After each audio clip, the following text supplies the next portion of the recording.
Hey guys, I'm Rogan, and this is my rant. We believe in the diversity of thought here on this channel. We talk about financial, spiritual, physical, and mental health on this channel. And this isn't always meant to be super concrete, direct advice. Everyone has their own unique life experiences, and you have to do what works best for you. All right, that being said, disclaimer out of the way, I'm going to be talking about how to build a house. Now, I don't mean an actual build a house. I mean, I'm talking about your financial house. Oh, Rogan, what are you talking about? My financial house? What are you talking about? I'll tell you what I'm talking about. So, what happens when you build a house? Well, you got to start with the foundation, right? You pour that concrete, you let it sit, you let it mellow, or forever how long it takes concrete to harden. I'm not a contractor, I have no clue how long it takes. So, but what I'm saying is that your foundation to your financial well being is will begin with precious metals and cash. Now, I'm going to get into that. So, first of all, it's always important to take the advice and be your own central bank. Be your own ATM. Don't always rely on the system to be there for you. Don't always rely on that local ATM you have to work. Don't always rely on the bank always being open. Don't always rely on having access to your account. If everything you have is on a computer screen or your phone, like everything is on like an app and stuff like that, and there's technical difficulties, well, what if you need to view something? What if you need to put something into your brokerage account? What if you need to withdraw money for an emergency? So, what I'm saying is being your own central bank, being your own ATM is very important. Having metals and cash of different denominations on hands will benefit you. If anything happens, God forbid, I mean, we pray that nothing happens. But if an emergency comes around, you're going to need money. And with inflation doing what it's done, we can talk about all day how the inflation number of the recent one at 2.4% is not real because it excludes certain things, and the inflation rate is probably still probably 5 or 6%, but that's neither here nor there. That's not the point of this video. The point of the video is to develop your foundation. Having gold, silver, and platinum, and then having cash reserves put away in a safe location, a safe place that only you know about, or one trusted family member, something like that is very important. But the other side of what I'm going to say is that you need to make sure that you also have a bank account, right? Because it's much easier to have automatic bills come out of your checking account, right? But it's good to have a good amount in a savings and a checking account. Now, if you want to speed run and start putting the studs on the studs for the house before the foundation is complete, you can dip your toes in CDs at bank accounts, right? At banks. But what I'm saying is that gold and silver, they will protect your purchasing power over time. Now, prices have exploded in the past 5 years. Exploded. It is completely insane, the price of everything right now when it comes to anything that you can think of, bills, necessities, anything. Check all the categories. Everything is just so high.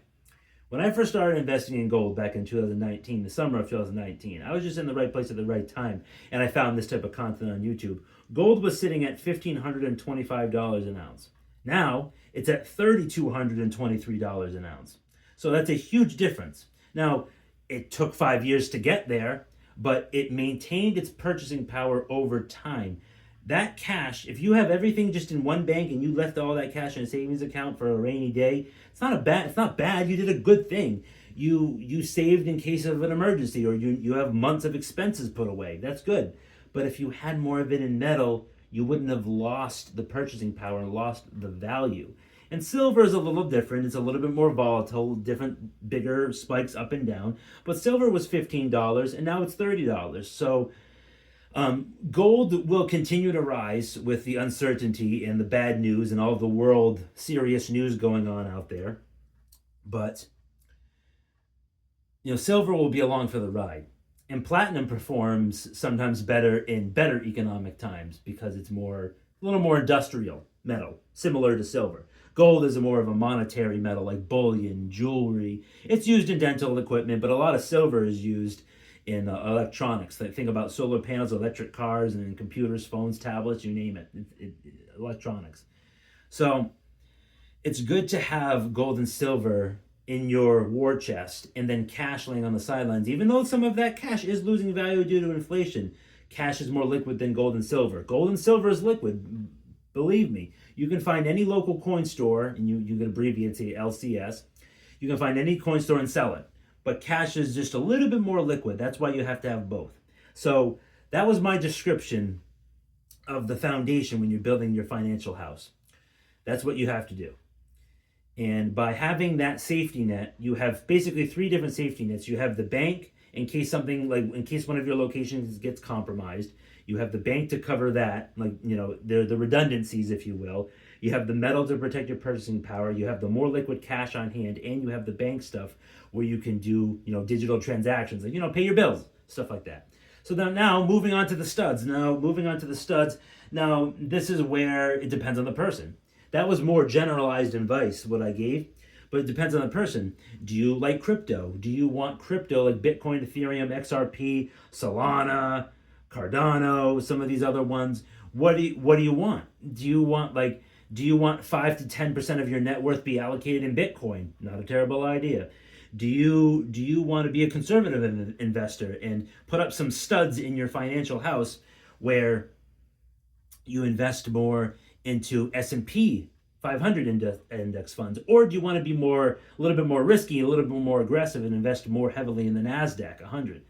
But before you get into your personal managed brokerages accounts, a lot of people will tell you the advice make sure you get a 401k from your company, and have an IRA, because you can contribute to that tax-free or tax exempt or whatever. I'm not the most expert on 401k, but I believe it's $7,000 a year that you can contribute to it. So the main point of this video was to start with the concrete foundation of your financial house. And what that is, I'll wrap up the video by just restating what I said.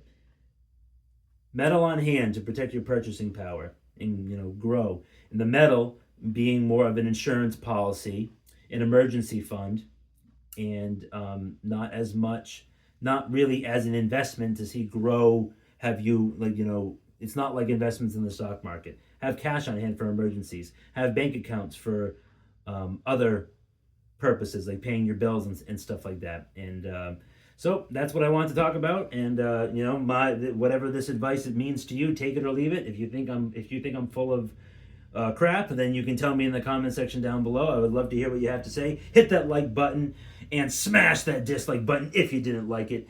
Hit that notification bell, it's free, and that subscribe button, it is also free. I hope you guys have a great rest of the day. I'll see you next time.